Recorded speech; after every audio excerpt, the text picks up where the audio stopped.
Berita lainnya di Kompas Petang, Saudara. Tidak terima partainya tidak lolos verifikasi, pendukung Partai Rakyat Adil Makmur atau Partai Prima berunjuk rasa di depan gedung KPU RI di Menteng, Jakarta Pusat.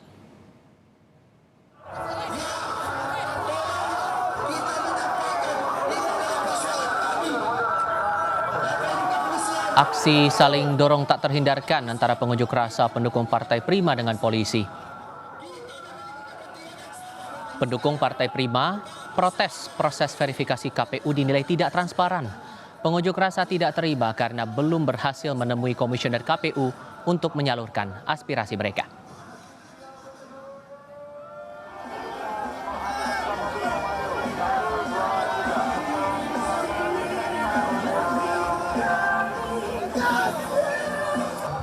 Masa pendukung Partai Prima justru semakin mendorong aparat. Masa tetap menuntut KPU untuk meloloskan Partai Prima.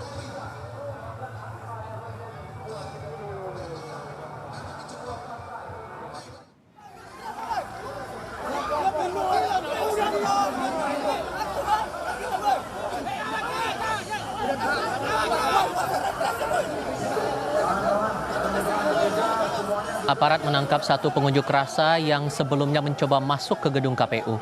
Aparat terus menjaga di depan gedung KPU RI di Menteng, Jakarta Pusat agar tidak terjadi anarkistis.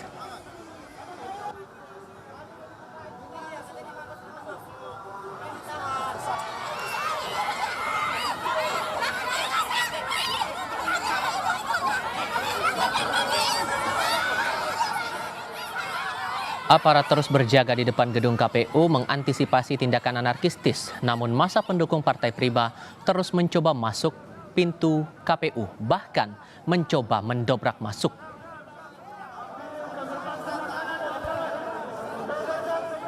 Di sisi lain, pada sore ini masih berlangsung rapat pleno rekapitulasi nasional KPU mencakup pembacaan hasil rekapitulasi dari berbagai wilayah di Indonesia atau verifikasi faktual parpol. Apakah parpol memenuhi syarat atau tidak? Terkait hasil verifikasi faktual dan pengundian nomor urut parpol calon peserta pemilu 2024 dilakukan malam nanti.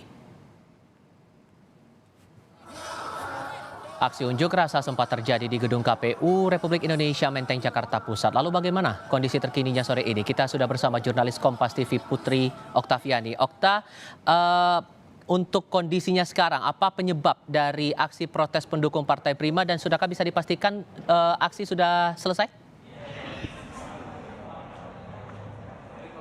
Iya, selamat petang Tifa dan juga saudara. Kalau dari yang kami pantau saat ini memang kondisi di depan gedung KPU sudah berangsur kondusif. Kondisinya tidak seperti siang hari tadi ketika ada masa aksi dari Partai Rakyat Indonesia Makmur atau Partai Prima yang tadi mencoba untuk masuk ke dalam gedung KPU menemui Ketua KPU. Nah, Tifal dan juga saudara, memang tadi ada sejumlah hal yang disampaikan atau ingin disampaikan dari pihak Partai Prima kepada komisioner KPU bahwa memang kalau kita ketahui Partai Prima ini tidak memenuhi syarat atau TMS begitu untuk bisa melanjutkan ke proses berikutnya. Ada 3 tuntutan. Yang pertama adalah meminta KPU untuk transparan. Yang kedua adalah agar KPU diaudit karena mereka menduga atau menganggap ada parpol yang tidak memenuhi syarat sebetulnya tetapi diloloskan. Kemudian yang ketiga adalah mempertanyakan keputusan KPU tidak meloloskan Partai Prima sampai menuju ke proses atau tahapan verifikasi faktual ini. Jadi memang mereka menduga ada upaya penjegalan atau politis begitu yang dilakukan dari KPU kepada Partai Prima. Dan tadi juga kita tahu ada aksi saling dorong yang terjadi antara petugas dan juga masa aksi, tetapi memang saat ini kalau kami pantau di sekitar area di luar gedung KPU ini sudah berangsur kondusif, sudah tidak banyak begitu masa aksi dan penutupan jalan pun juga dilakukan secara situasional. Kalau tadi kami ketika menuju ke gedung KPU ini masih ada penutupan jalan imbas dari adanya unjuk rasa. Namun saat ini penjagaan tetap terus dilakukan, tapi arus lalu lintas juga sudah kembali berangsur normal. Tifal. Terkait dengan rapat pleno hasil verifikasi faktual, berapa partai dari total 18 partai yang dianggap lolos untuk maju ke pemilu 2024?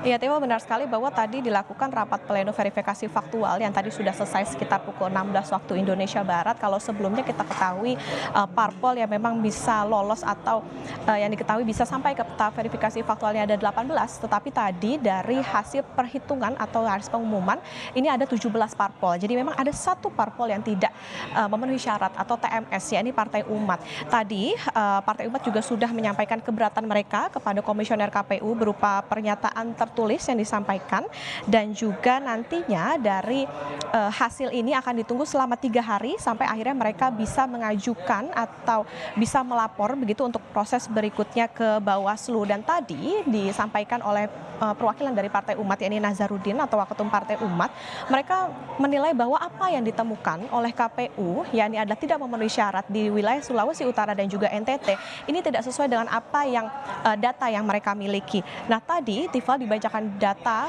apakah partai-partai ini lolos verifikasi faktual dari Sabang sampai Merauke. Ada total 17 parpol, artinya ada 9 parpol yang berasal atau parpol parlemen gitu atau memenuhi parliamentary threshold, ambang batas parlemen, dan sisanya adalah partai baru atau partai yang belum memenuhi parliamentary threshold. Nah, nanti Tifal akan dilanjutkan di pukul 19 waktu Indonesia Barat adalah ini yang ditunggu-tunggu adalah pengundian nomor urut parpol. Jadi nantinya untuk parpol yang memenuhi parliamentary threshold ini boleh memakai nomor yang mereka miliki di tahun 2019 di pemilu 2019, sementara untuk sisanya ini nantinya akan mengikuti pengundian begitu untuk nomor urut yang nanti akan mereka miliki di pemilu 2024. Tifal. Dari Kantor Komisi Pemilihan Umum di Jakarta, Putri Oktaviani melaporkan. Terima kasih.